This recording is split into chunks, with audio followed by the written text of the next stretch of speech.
ስለሞተ ተዋሽለታላችሁ እንዴ? ስለሞተ ነፍሱን ይማር። ለምን ተዋሻላችሁ? ትዕቢተኛ የነበረ ሰው ነው አጫሉ። ለምን ተዋሻላችሁ? ውሸት ምን ያደርጋል? አጫሉ ከሞተ በኋላ ነው ስሙ የገነነው። በህይወት እያለ ምንም ስሙ ገኖ አያውቅም። ውሸት ነው የምታወሩት። አጫሉ ስለሞተ ስሙ ገነነ እንጂ በህይወት እያለ ብር ተቸግሮ መንግስት አበድሮት ኑሮን ተፍ ተፍ ለማለት የሚኖር ሰው ነበር አጫሉ። ለምን ተዋሻላችሁ? ከሞተ በኋላ ነው ስሙ የገነነው እንዴ። ናሁሰናይ ለምሳሌ አሁን በአማራዎቹ ስሙ ገኗል። በህይወት እያለ ናሁሰናይ ማን እንደሆነ እኔ አላውቀውም፣ ማናችንም አናውቀው። ሲሞቱ ስማቸው የሚገን ብዙ ሰዎች አሉ። ኢትስ ኖት ቢግ ዲል እንጂ ውሸት ውሸት። ሌላ አምጣ። ዘመድኩን ነቀለ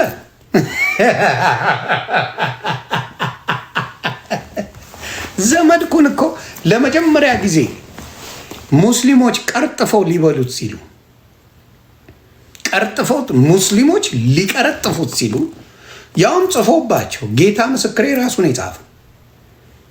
ጽፎ ሙስሊሞች ምን ብለዋል? የሆነ ደግ ተደረጉ። የሆነ አንድ ነጭ ስዊዘርላንድ ውስጥ መሰለኝ መስጊድ ውስጥ ገብቶ ሰላት የሚያደርጉትን ሰዎች በጥይት ጨረሳቸው፣ ወደ 40 ምናምን።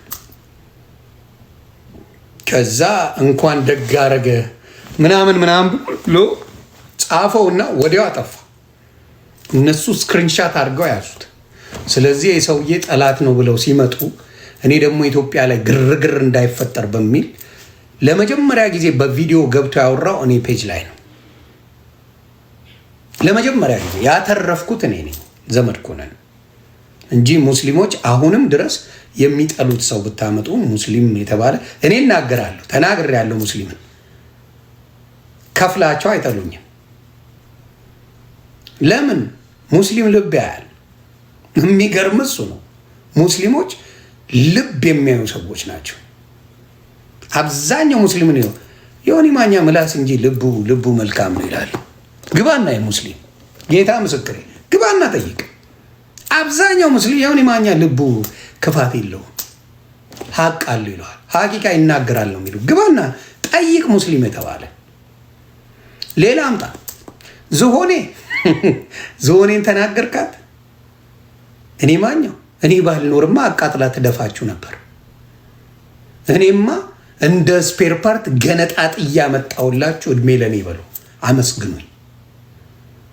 የዝሆኔ ሲገርመን ልጇ ተተክታለች። ይብላኝ ለናንተ የዝሆኔ ልጅ ተተክታላለች። አሁን ሶሻል ሚዲያ ላይ እኔስ በዝሆኔ እኔስ ችግር የለውም። እኔ መልሷ ነበር ጥብስብስ አድርጌ የጨረስኩላችሁ እኔ ነኝ። ስለዚህ ለዝሆኔማ ምስጋና ቢቻል 10 አንበሳ እዚህ ላይ ማየት ነበረብኝ። 10 አንበሳ በዝሆኗ ምክንያት አመስግናችሁ መስጣት